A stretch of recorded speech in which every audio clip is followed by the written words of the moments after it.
Arunachal Shiv Arunachal Shiv Arunachal Shiv Arunachal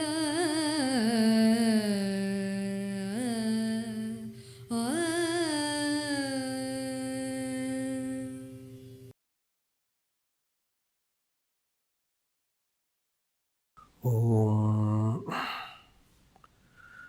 Namah Paramarishibhyo Namah Paramarishibhyah Harihi Om Upasakanam yadupasaniyam upattavasam vatashakimulem तद्धāma dakshinyajusha swamurtyam jagartu citte mama bodharupam adrakshamakshīṇadayānidhānam ācāryamadhyam vatamūlabhāge maunena mandasmita bhūshitena Maharshi lokasya tamonudantam vidravitashesha tamoganena mudra visheshena muhurmuninam nirasyamayam dayaya vidhatte devo mahanstattvamasīti bodham Mamadya devo vatamūlavāsī kripā visheshat krita sannidhānaha oṅkāra rūpām upadishya vidyām āvidyagadvāntamapākarotu Īśvaro gururātmeti Murtibheda vibhagine vyomavadvyaptadehaya dakshinamurtaye namaha antaryasya bahirvidhutatimiram jyotirmayam shashvatam sthanam prapya virajate vinamatam ajñānamunmūlayan Pashyan vishwamapītamullasati yo vishwasya pare paraha tasmai shri ramanāya lokagurave shokasya hantre namaha hridaya kuhara madhye kevalam brahmamatram hyahamaham sakshad atmarupena bhati Hridi vishamanasa swam chinvatāmajjatāvām pavanachalanarodhādatmanishto bhavatvam yasmājjātam jagatsarvam yasminneva pralīyate enedam dhāryate chaiva Tasmai jnānātmane namaha.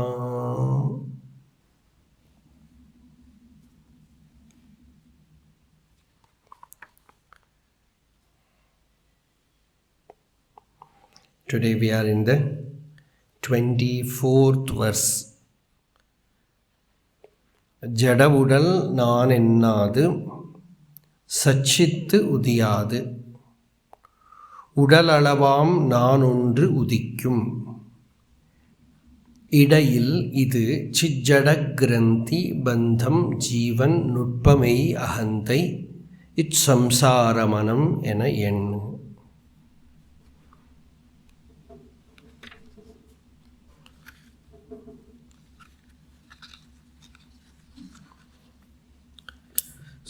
So, this is the 24th verse.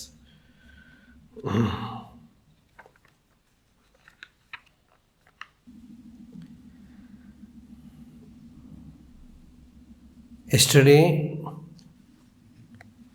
the 23rd verse, விசோ நான் என்று இத்தேகம் நவிலாது.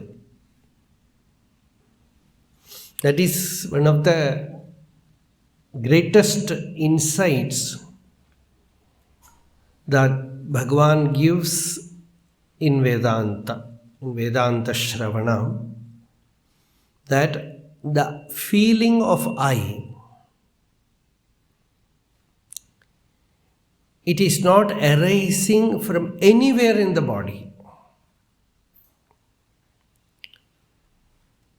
Although we think it arises in the body, but when you observe it, hold it, then you understand that the feeling of I is not in the shariram. It is not in the body.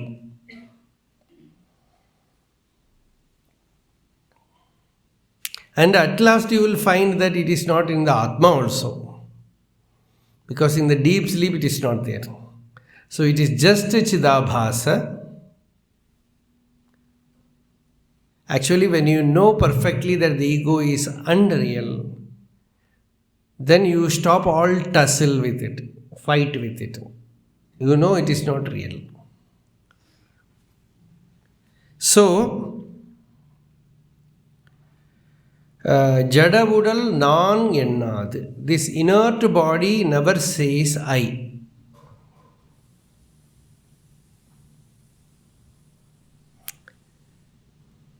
Saccit udiyādu, the real self also never says I.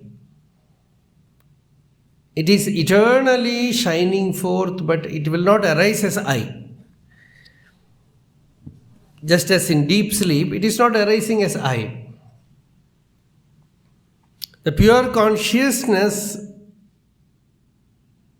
will not spring forth, sprout as I. And the inert body also never says I. Then where does it comes from? duḍalaḷavā nāṉoṉ udikkum. A self-image arises which conditions itself to the body, limits itself to the body. A chidabhasa, we call it as chidabhasa. Citta-gada-chit pradibimba-lakshano jīvaha chidabhasa. In the mind, there is a self-image. I am the body. In dream also, that self-image only comes and experiences the dream. All acting is being done by that fellow, that chidabhasa, in the dream. And of course, regarding dream, very clearly we know when we wake up, it is unreal. In dream also, you see, you hear, you experience. Sometimes you are hungry, sometimes somebody is hitting you, sometimes someone is dying. You are undergoing great pain, but when you wake up, the entire thing in one stroke, you know it is unreal, including the person who was there. Not only the event, the individual also disappears, the event also disappears. We have a question whether simply by understanding one can become a jīvaṉuṭpa. That is why the dream example is given. In the dream, all the pleasure and pain is experienced, but you wake up, you simply brush it aside as dream. It is unreal. And so too, I am experiencing many things in my mind now. Somebody is telling something, I am responding. Or somebody is praising, I am feeling happy. Something like that is happening inside. Is it not dream? The same thing. If I lie like this, it will become dream. And I am open eyes, I am sitting, it is also flowing inside, it is also dream. Then why should I take my mind seriously? After all, it is only a dream. Why should I take my mind so seriously? And not only the mind, the outward world also. So Vedanta calls it mithya, unreal.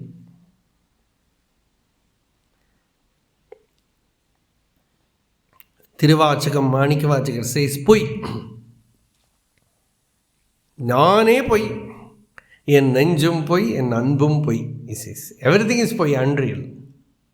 The world is unreal, the body is unreal, the ego is unreal, whatever has happened is unreal. You know, I don't know whether you have heard about it. Last year, Nobel Prize for Physics, quantum physics. I am not a physicist, don't ask me physics, but that is what I heard and saw that. The quantum physics, the Nobel Prize goes to the declaration that the universe is unreal. They have declared it.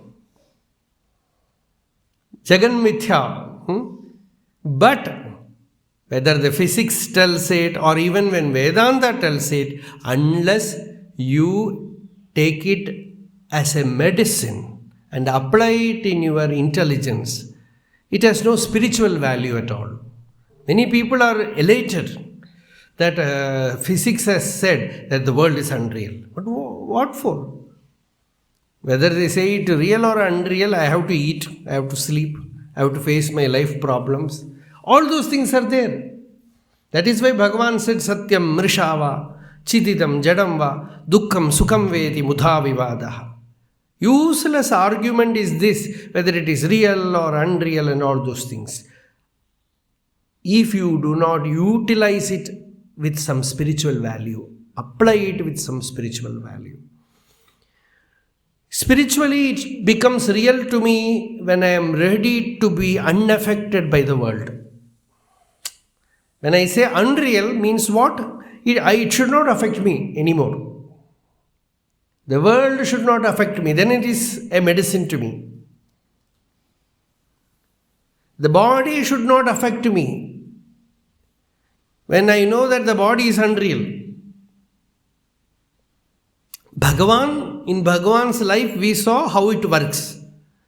Balram Reddy told, one of Bhagavan's devotees, he told once, we all know this Advaita Vedanta that world is unreal, body is unreal, body is not the self, all those things we know.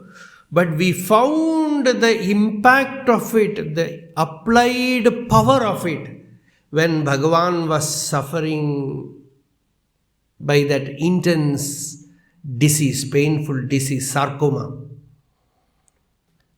When that cancer was eating his body, then we found what it means. Then we found. So, see, Bhagavan's case, it was very, very easy to find that the jnani has no deha. He said, is there a body?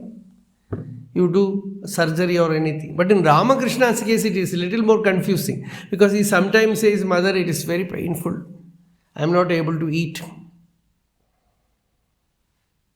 So much, he reveals the physical fact that the pain is there. On the other side, there will be bliss, dance, storytelling, upadesha. That Dr. Sarkar will come to Ramakrishna and said, see, you have cancer in your throat.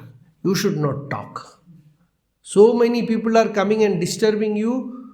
You should not talk to them, but you can talk to me. He wanted it, satsangam. So he said, you can talk to me. There he forgot everything. And one day, Swami Turiyananda was Hari. His name was Hari. He went to Ramakrishna and said, he said, see, I have so much pain in my throat. Don't you see I am also suffering? And he said to Ramakrishna, but you are always in bliss. That is the mystery. One side you have this physical pain is there, everything is there, but on the other side we see that you are in bliss. Oh, this rascal has found out. He says, he has found me out. So people confuse. People think that when we say it's unreal, you will have no more hunger, no more thirst. Then you have to die. Samadhi.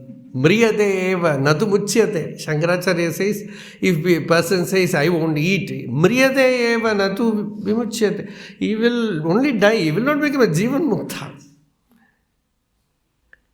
When I am not the body, how is body anything meaningful to me?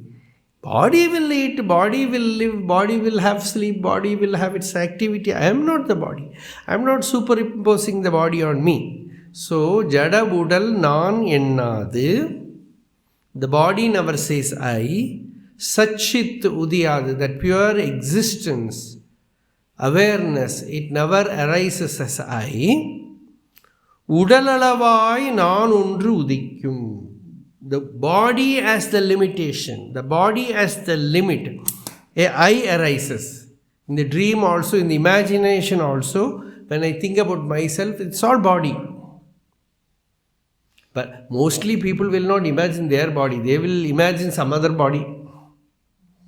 Some cinema actor, some person whom they know, they imagine themselves as that person.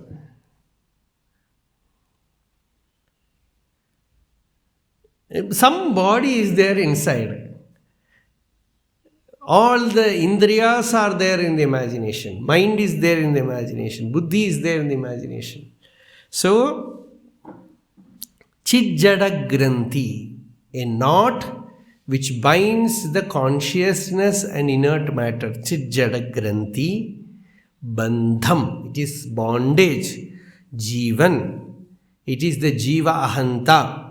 ṇutpamai, subtle body. Ahantai, ahankara, ego. It's sāramāṇam. This samsara. And it is mana. Ahankriti, granthi, vibandha, sukshma sharira, cheto, bhava, jiva, nama. In a shloka, deho. Deho na janati, body is inert, it has no consciousness.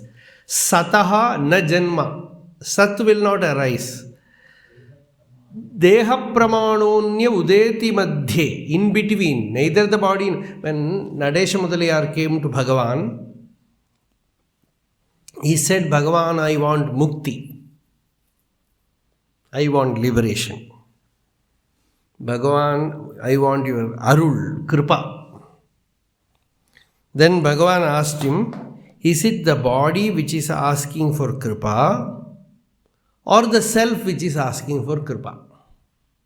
He kept quiet, he could not answer.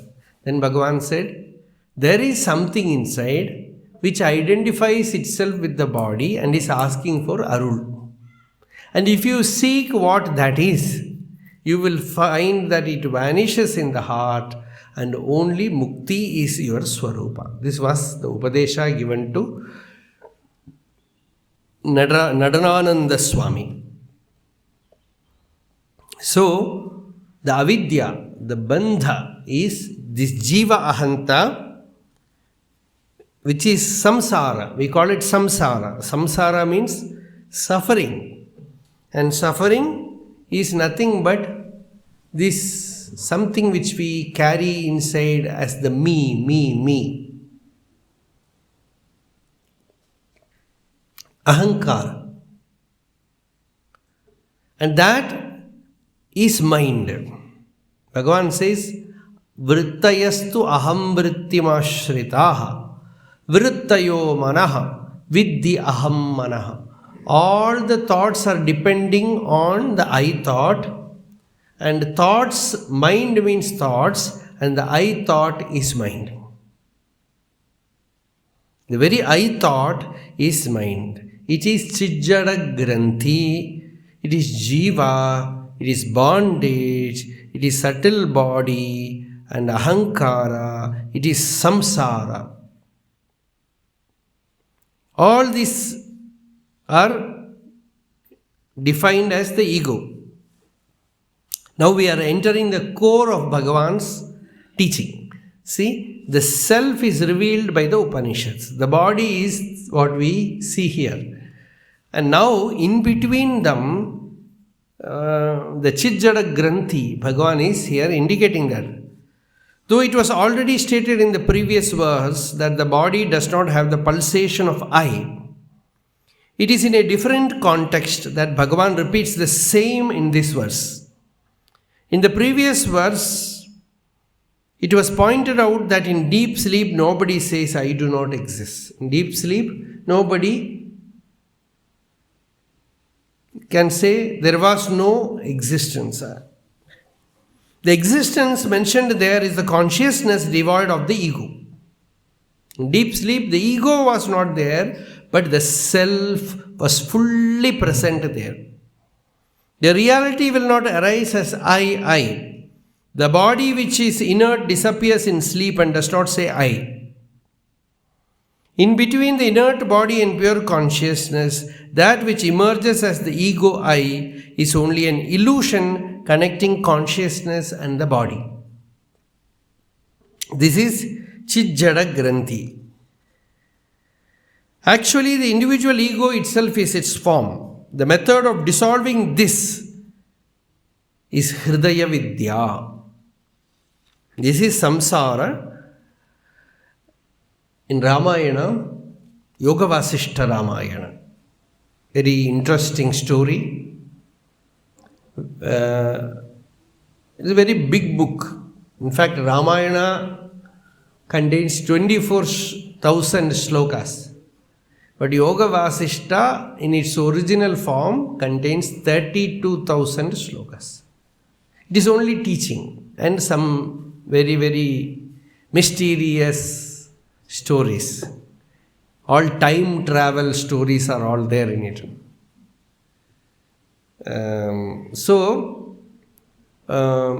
In Yoga Vasishtha, Bhagavan, one day somebody asked Bhagavan about Vasishtam. Jnana Vasishtam is there in Tamil also. Tamil Vedanta Grantha, Jnana Vasishtam is there. And this Yoga Vasishta stands out from all other Vedantic texts in a particular context. You know what it is? All other Vedanta Granthas, of course the Upanishads are different, but Shankaracharya's Granthas, everything, they strongly recommend sannyasa, outer renunciation. Shankaracharya, whenever he writes his Bhashya, Vivekachudamani, everywhere you will see yatihi. And even about bhakta, Bhagavad Gita, Bhakti Yogam, Bhagavad Pada will say yatehe, sannyasina, something like that. So that will be there always. But Yoga Vasishta, you find that the Janaka is also a jnani, and Rama also becomes a jnani. There is no question of outer renunciation there. There they are attaining realization and doing their job in the world, living the worldly life also. And the jnana is also there. Advaita Atma Jnana is also there in Vasishtam. So in that aspect, Vasishtam stands out different. Perhaps that is why Shankaracharya never referred Yoga Vasishtam anywhere. Or perhaps he has not seen it. We do not know. His Bhashyam, commentary, nowhere Yoga Vasishtam comes, and people will research, people will has various opinions. Some say it is a later work. Many kind of arguments are there regarding Yoga Vasishtam. And once somebody asked Bhagavan about Vasishtam, Bhagavan said, ஞானத்துக்கு நூல் தேவையானால், புத்தகம் தேவையானால், வாசிஷ்டம் ஒன்று போதுமே. He said, for jnanam, if you need some book, if book is needed, Vasishta is enough. Yoga Vasishta is enough. That was Bhagavan's opinion. Okay. So,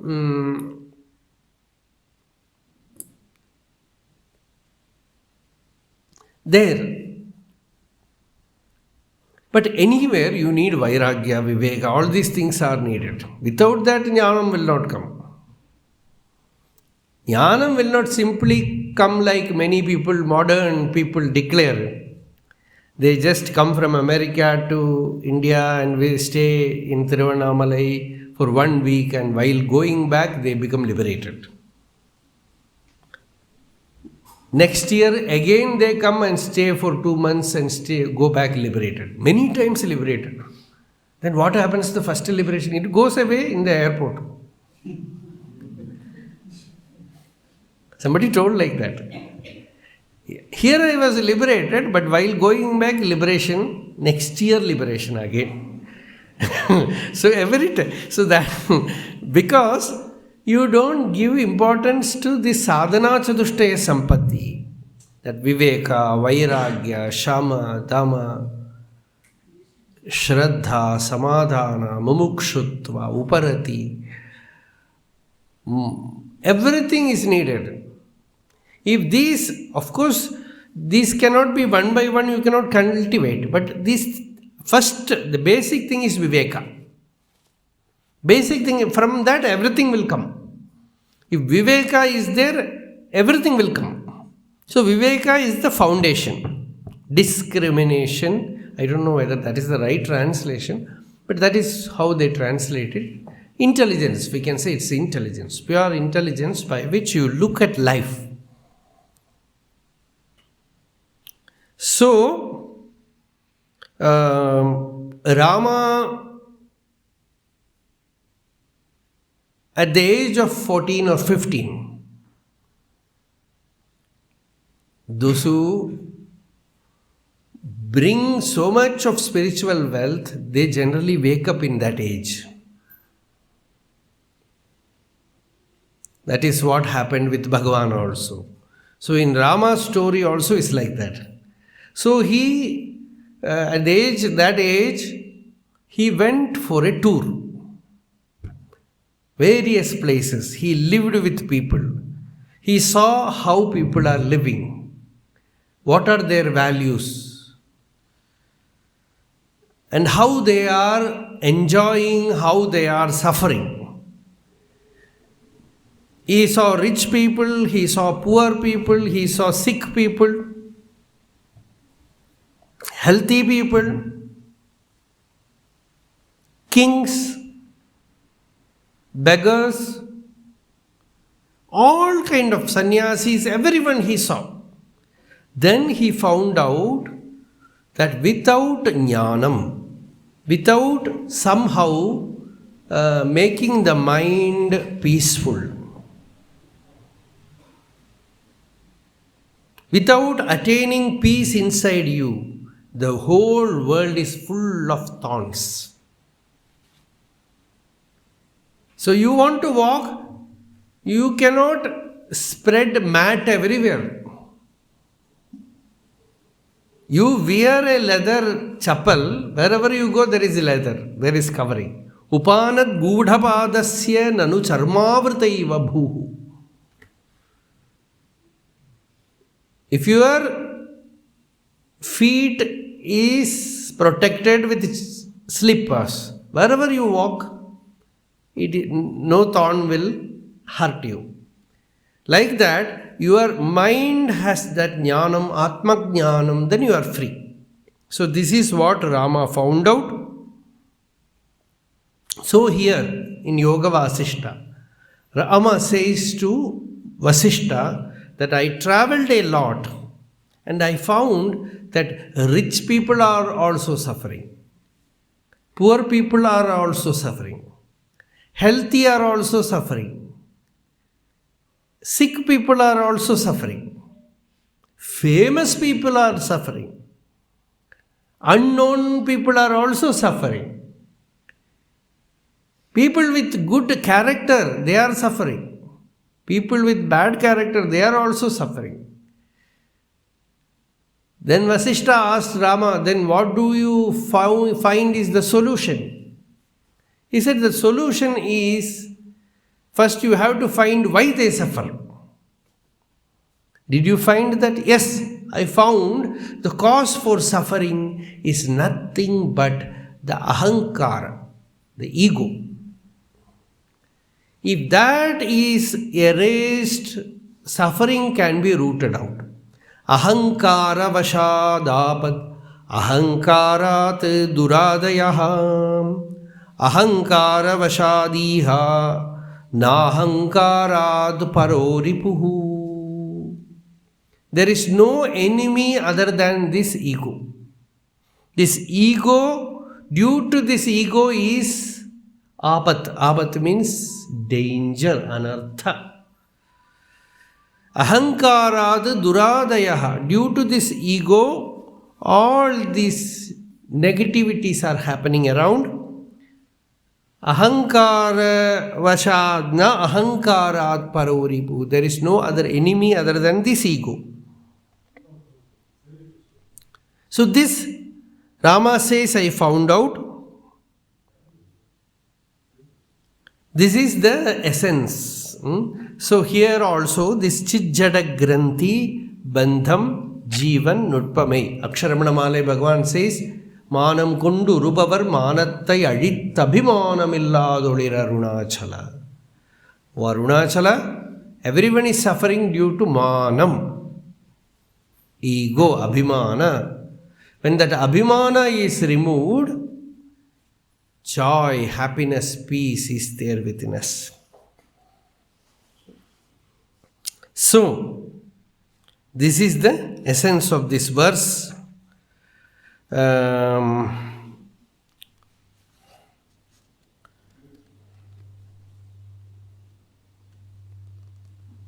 deep sleep, there is not even a speck of duality. From that state, the I thought arises, passes through the mind, creates the senses and the body, and takes pride in becoming the individual. Very clear route how it comes out. This is something like a beggar who dreams he is wearing the royal robes of a king and believes that he really is a king and takes pride in it. The dream king gets angry if someone tells him that the kingdom and power are only illusions. On waking up, all this vanishes. This illusory individuality is a superimposition on the pure consciousness, similar to the dream king, similar to that of a snake on a rope. If the waking state itself, one examines this I thought, it will vanish and the substratum, the self, shines forth. In this way, Jagrat Sushupti happens through self-inquiry. nāṉoṉ udiyādu udikkum. A ego arises and which declares this body is me. When that subsides, then neither I exist, then you do not exist, the world does not exist. Sometimes, this knowledge can arise by simple declaration. The Guru says, Shankaracharya says in Praudhanubhuti, he says, sat-cit sukharupamasti satatam nāham nachatvam risha nedam vāpi jagat pradrishtam akhilam nāstīti jānīhi bhoho. The first 4 lines, first I will translate that. The teacher is telling the disciple with so much compassion. He says, my dear one, hey Saumya, believe me, have faith in my words. By mere faith, you will have jnanam, realization. Sat-cit sukharupamasti satatam. Satatam means constantly, always, there is sat-cit sukham, sat-cit anandam. Nāham nachatvam, neither I exist nor you exist. Whatever you see is mrisha, it is unreal. Nedam vāpi jagat pradrishtam akhilam nāstīti jānīhi bhoho. The world that you behold, also, my dear, know that it does not exist. And the teacher, the acharya, suddenly wakes up to what he is saying. If there is nothing other than Atma, then why to say that? Then the Guru says, Yat proktam maya, what I have told you, why should I say that? Karunavashat. See, the karuna is not something the Guru is doing, but the ripeness, the maturity of the disciple kindles the karuna in that Guru. Otherwise, Guru is nisankalpa. Guru has no sankalpa. A jīvaṇuṭpa cannot have a sankalpa. So, karuna also, he will not, by himself he will not. It is the adhikara of the disciple. It is the yogyata. When a deserving disciple comes, his bhakti, his maturity, his refinement awakens karuna in the Guru. So the Guru says, Yat proktam karuna vashat tvayi maya tat satyam tat sputam. This is crystal clear truth. Shraddhatsvanagha shuddha buddhirasi chet. If you are having a very pure buddhi, intellect, pay attention to this teaching now. Matrastute samshayaha. Let not any doubt arise in your intellect. You take this, you will be liberated here now. So this is the declaration of the great teacher to his disciple. So, bondage is a synonym for cit-jaḍa-giranthi. There is no bondage in the Atma, in the self. In reality, there is neither bondage nor a sadhaka nor a mukta. It's only Atma that exists. Nothing exists. Atma alone is there. In Atma there is no bondage. How can there be darkness in sun? Sun will not understand anything about darkness. You speak about night. Sun, one thing that the sun cannot understand is night. If sun wants to see night, night will not be there. So to the Atma is Nitya Mukta, so bondage is never real to Atma. Creation is never real to Atma. Samsara is never real to Atma. Na nirodho na cha utpattihi na baddho na cha sadhakaha na mumukshur na vai muktaha ityesha paramartada. Yet we feel I am bound. Do we not? Then Bhagavan asks, who is the one who feels bound? The disciple says, I do. Then Bhagavan asks, if one inquires who this I is, the I will disappear and the eternally free reality will shine forth.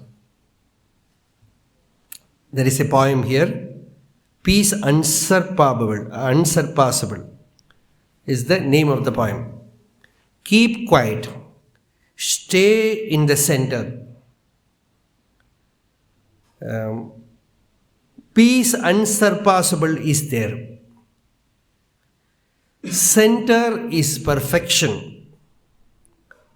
See, listen carefully to this line. Center is perfection. When you go to the I, it is perfection. Circumference is chaos, cacophony. Allow the mind to come out, there is chaos. You cannot do anything. Center is perfection. Once Ganeshan told that Bhagavan has told in Aksharamana Mala, Shayyana Tallir, Shaivinai Shudum. Tallir doesn't mean Ishvara is pushing you out. It means you allow the mind to push itself out. Shaivinai Shudum. All the prarabdha karma is there ready to burn you.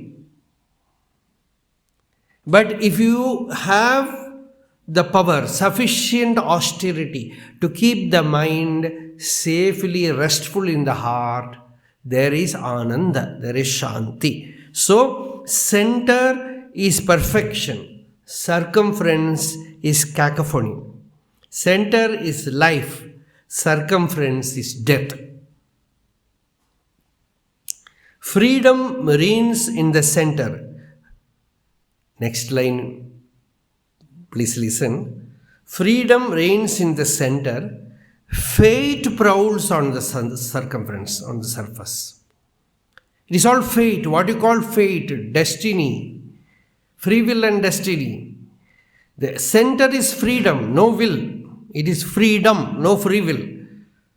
And will is whirling around on the circumference as destiny. You catch hold of some will, you will end up, that will decide your destiny. So there is no question of free will. Freedom and will not go together. Freedom is there in the self. Will is a auto rickshaw. You can get into it, it will take you to destiny. There is a lot of will. Will to earn money, will to become famous, will to become healthy, will to become sick, will to become lazy. You catch hold of some will, it will take you for a ride. And that will decide your destiny. So will is another name for destiny, and freedom is another name for the self that is within you. So, if you splash, in a pond you go down, don't make a splash, it is still. If you splash, a stir arises in the center. You are irresistibly pushed to the circumference. There cannot be harmony on the surface. It is impossible. You cannot make everyone mutually affectionate. The world is a home for peaceful living. People all speak like that. It has never happened after creation. And Swami Vivekananda says, if it happens, that will be the pralaya.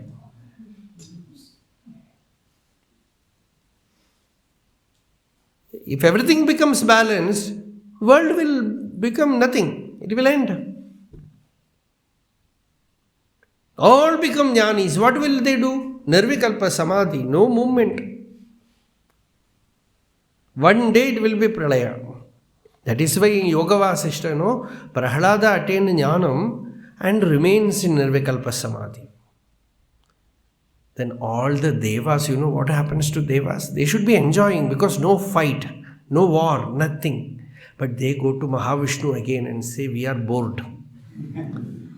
The asuras are all, the moment they see namaskaram, no fight, nothing, we are bored, nothing is happening in the world. So Bhagavan, what does he do? He takes his shankha and blows it in the ear of Prahlada. He wakes up. And Prahlada asked, Bhagavan, what should I do? Bhagavan said, you become a ruler and activate all these asuras. It will look very funny, but that is what the story goes. Activate all asuras. Let them act. Because I am also sleeping there in the snake without any work. I have to take avatara once in a while. So activate these people. They look very, very ridiculous. All Bhasma, Gopi Chandana, all asuras, all with Tulasi Mala or reading Bhagavatam doesn't look right. So let the fun happen. Let the fun happen. That is the thing. So if you imagine that the whole world becomes peaceful, everything is affectionate, that will never happen. On one side the peace is there, on the other side all the terrific things will be happening. As Swami Vivekananda says in his poem, that Kali the mother, he says, if you want to transcend the terrible, you have to worship the terrible. Otherwise always you will be afraid of terrible. That is why, see, we have in our religion the sattvic form also, terrible form also. One who is ready to hug the very form of death. To him mother comes, he says. He will be free, no more afraid of anything. Not afraid to face anything in life, ready to face anything. welcome everything. In whatever form it might come before you, you know that it is Ishvara. Aghorebhyo taghorebhyo ghora ghora tarebhya sarvebhya. The Shruti says, sarvebhya, in all forms, O Ishvara, Rudra, you are there. As Shanta, you are there. As Ghora, you are there. On one side, your form is Shanta. On another side, it is terrible, roaring, thunderous form.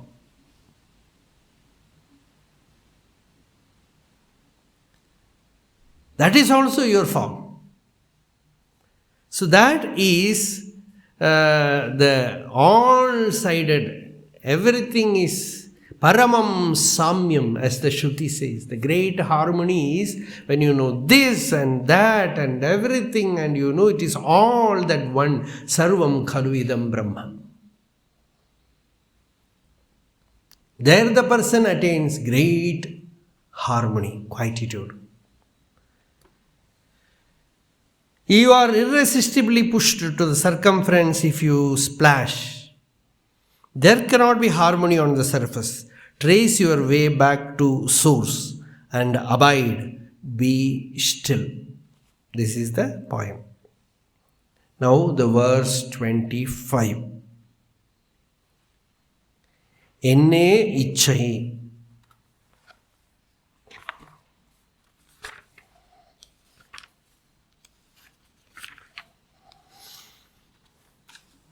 This is about ego. உருப்பற்றி உண்டாம் உருப்பற்றி நிற்கும் உருப்பற்றி உண்டுமிக ஓங்கும் உருவிட்டு உருப்பற்றும் தேடினால் ஓட்டம் பிடிக்கும் உருவற்ற பேய் அகந்தை ஓர்வாய். என்னே விச்சை உருவற்ற பேய் அகந்தை உருப்பற்றி உண்டாம். The ego has no uru. Uru means form. Rupa. Rupam becomes uru. Loka becomes ulagam in Tamil. So uru, it is rupa. It becomes uruvam. Rupam, uruvam. So uru patri undam. Uruvatra pe ahantai. The ahanta, ahankara has no form. The Atma also has no form. The Ahankara also has no form. When you seek the Ahankara, see, if it is with some form, you can do some surgery. You cannot catch hold of it. It is not there. It is not something solid which you can catch hold of. So, Uruvatra Pei, it is a Pei. Pei means ghost. It is a ghost. It is not real. Urupatri undam. The ego, thrives by too many eating forms. It needs some form to hold. It holds on to this form or someone else's form. This is a great psychological disease that Bhagavan is picturing here. We need someone, some form. And with that form, the ego can thrive. Sometimes, Ishvara Rupa also, the ego thrives with holding that form. Only Shiva, no Vishnu. Only my Guru, no other Guru. The ego is holding that. Uru Patri Nirkum. They think that is bhakti, but it is a pure egoism, fanaticism. Ego is an energy which can live only by holding some gross thing. So sometimes it holds to some form. Generally our own form, of course it is there. But another person's form, some form, it wants to hold so that it can live. Urupatri undam. By holding on to some form, it comes up. See, actually it doesn't exist. Moment by moment it takes birth and moment by moment it disappears. So some form comes, it holds it and comes to birth. Urupatri nirkum. By holding to that form it will live. Form doesn't mean form. It means some idea, some ideal, anything. My religion, my caste, this, my country, my village, my home, my chair. Somewhere you hold. See, some people will come to some Bhagavata Saptaham. They will put their kerchief in one place. And when they come back, if that kerchief is not in the place where they have put, that Bhagavatam will become Bhagavad Gita. You know, Kurukshetra.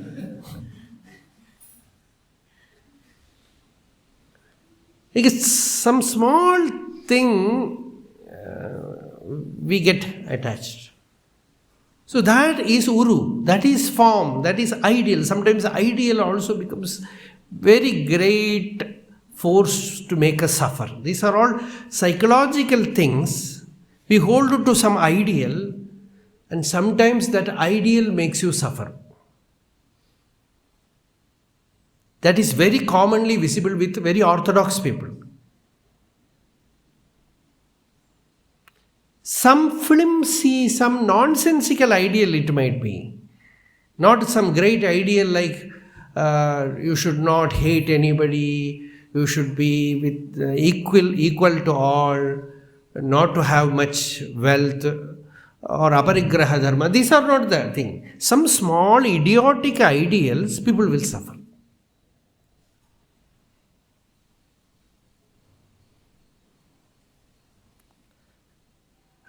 Holding on to that, the ego lives. And if that ideal is not there, they suffer.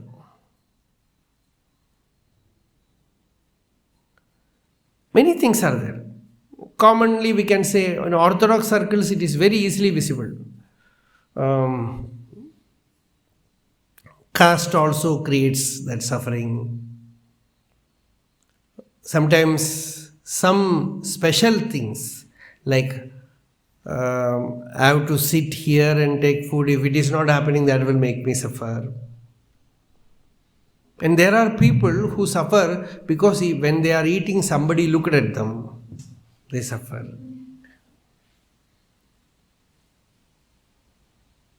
Small things can make you suffer. Many things are like that. So holding on to some emotional cloud, the ego thrives. Urupatri undam, urupatri nilkum, urupatri ongum. Miga ongum. By eating these kind of things, this psychological food, the ego gets strengthened. Psychological food. These mobile phone people, they know these things. That is why they are constantly supplying you psychological food. So for some time, the mobile is not in your hand, you suffer. It is like without food. Food also it is possible, but without a mobile, because that is food for you. Ekante sukhamasyatam, sugadare mobile madhye sthiyatam.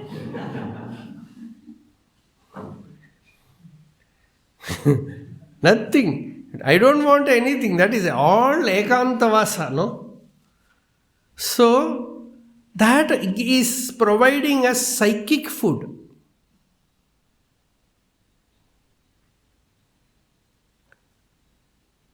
And that psychic food gives life to the ego. This is a great problem now everyone is facing. And practically living without mobile also is becoming difficult. So generally I make fun of these things. One day one old party came to me in Bangalore. She told, நீங்கள் வந்து mobile பற்றி நிறைய சொல்கிறேன். You say so much against this mobile, but for me that is the temple. From morning to night I am listening to your satsanga and everything in it. Then I said, yes, if it is like that, then you have utilized it in the best way. You have a mind, you have to utilize the mind. What will I do with the mind? You have to train the mind to recollect Bhagavan. So mobile has happened, mobile avatara has come now. Now how to do puja to mobile avatara, that is our question. Simply criticizing won't do.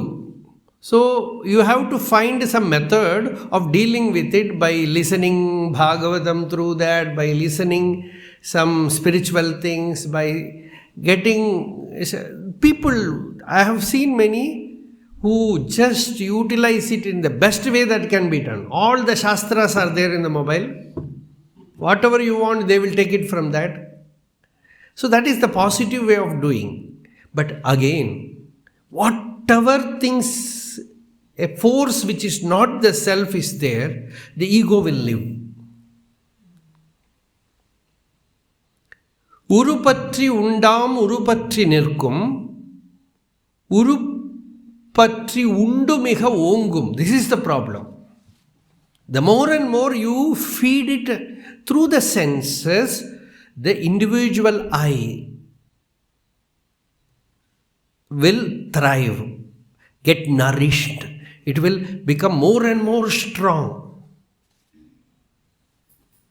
You will not be conscious how it is becoming stronger, because it is getting so much food. Gossips, it will become food. These people, they know. That is why they create scandals, gossip, and give supply food to the asura inside.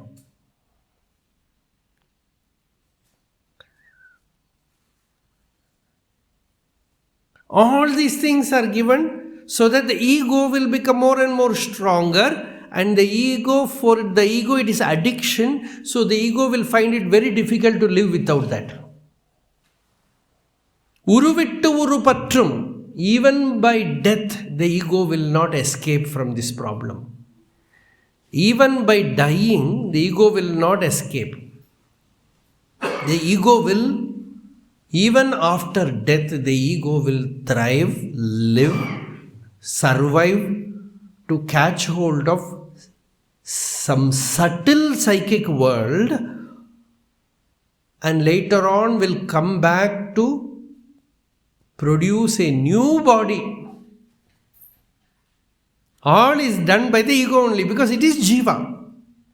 Linga shariram. It is linga shariram. As Bhagavata says,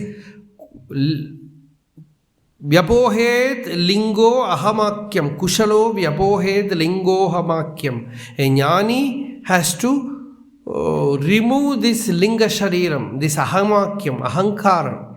This ahankara rupa linga sharira must be rooted out. Till then, rebirth, it goes to another birth to continue the suffering. How? Uruvittu urupatrum. Leaving one form, it goes to another form. Inwardly also it is like that. Mind will go to one form, another form, another form, another form. You can see this. Its character you can find out.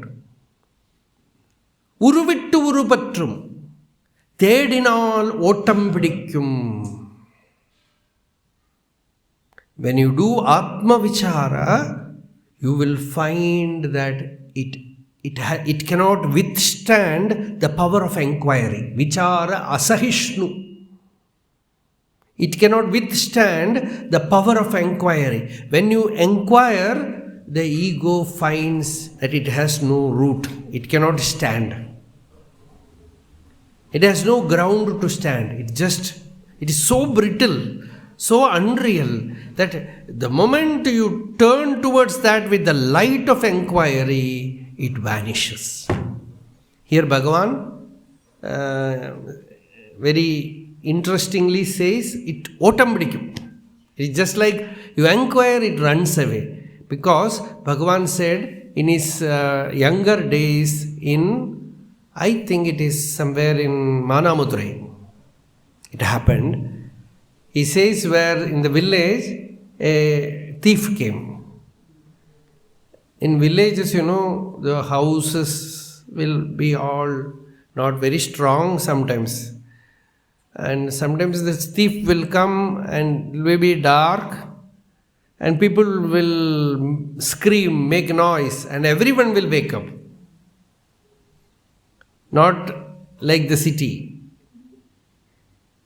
If somebody screams, nobody will wake up, nobody will open the door also. So thief comes, so much noise was made, the whole village woke up and everyone came out with a stick. Where is he? Where is he? Thief, thief, thief. And the thief also, what he did? He also joined the crowd because it was a big crowd, and he also joined the crowd screaming thief, thief, thief, and nobody could trace him.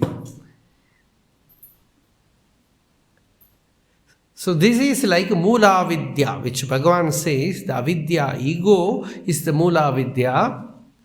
And if you accept the ego, then the primal error has already happened. Because if you accept the ego as real, your search for Brahman, Ishvara, everything becomes meaningless. Because you have not questioned the basic problem. Who is this I? Is it real? That question has not happened. The moment you turn towards that, you find that itself is unreal, then who is seeking? Who is searching? You have to stay in that state. This Bhagavan used to say in another story also, Mappalai Tholan Kadai. That Mappalai means the bridegroom.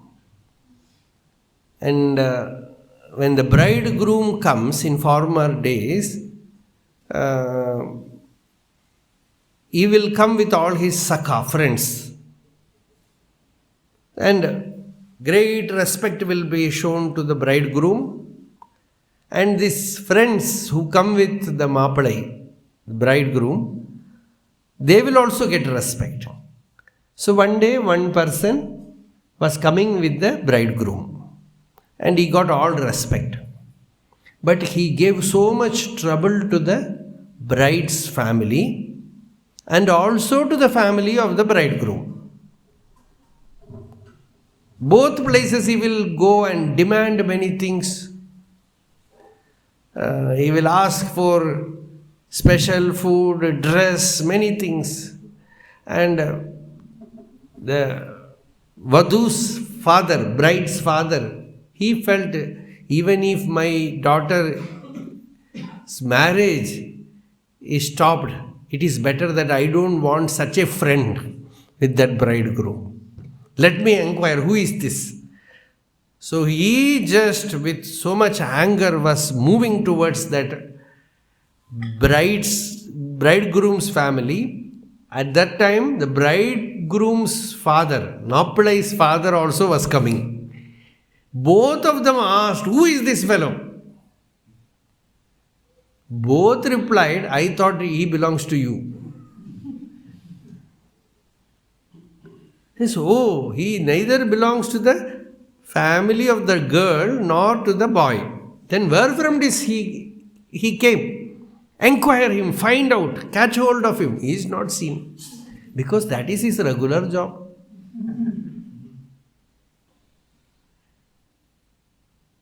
One boy, one youngster from village went to Chennai. Not Chennai, Mumbai. He went to Mumbai. It was one thing that he had was he will never eat in a hotel. So he went to Mumbai. He stayed in Matanga, Mulland, that area. So after 6 months, he came back to village and people asked, you are cooking your food? Yaar samaypa? He said, who will cook? Then how did you eat? Angadha irkane orortha vela illama kalyanam panikiran. He said, many are there who is getting married. Every day some celebration will be there. If marriage is not there, some vishesham, some celebration will be there. So every day I will get food somewhere. You will go to every marriage. What to do? I will go. Nobody enquires. Who enquires? So many people are there. And now I see that there are many like me. So we have formed a group and go to every marriage.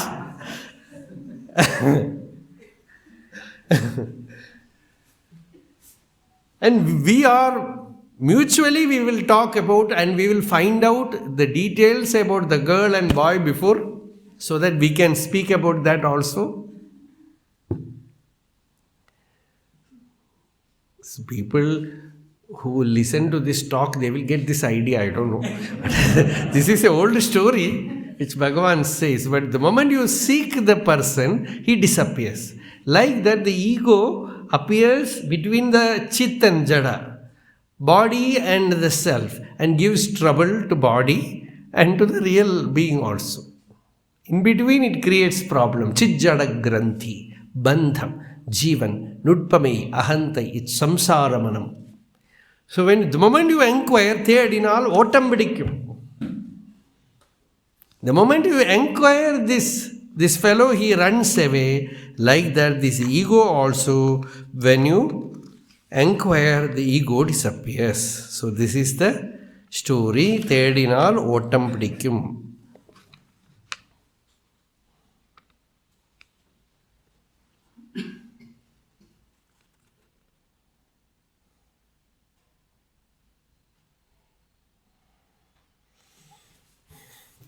Many places, sages have said that secular and religious activities are all based on this ignorance.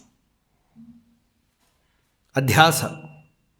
So the egoless jnani transcends all activities in a natural manner.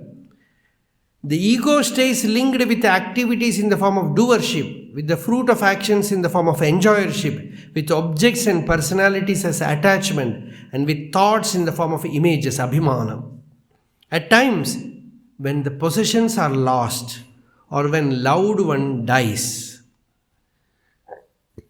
the intensely suffering individual lets go of the identification with the ego and experiences the peaceful rest in the self. Very often, very rarely it happens like that. Such spasmodic experiences occur in the life of most people, at least for a short period of time. Rarely, the castle of ego itself might collapse and get erased when some catastrophe happens to the objects of its identification. In some, it may become the cause for absolute surrender, which will surely erase the individual sense, just like Bhagavan's case, that death experience. When it happened, that became a cause for his illumination, realization. Some nonsense will happen in life, something which makes you miserable, and then you decide to walk out, to be free of this ego for once for all. That might happen. Sahankarasya dravyasya yo avasthanam anugraha.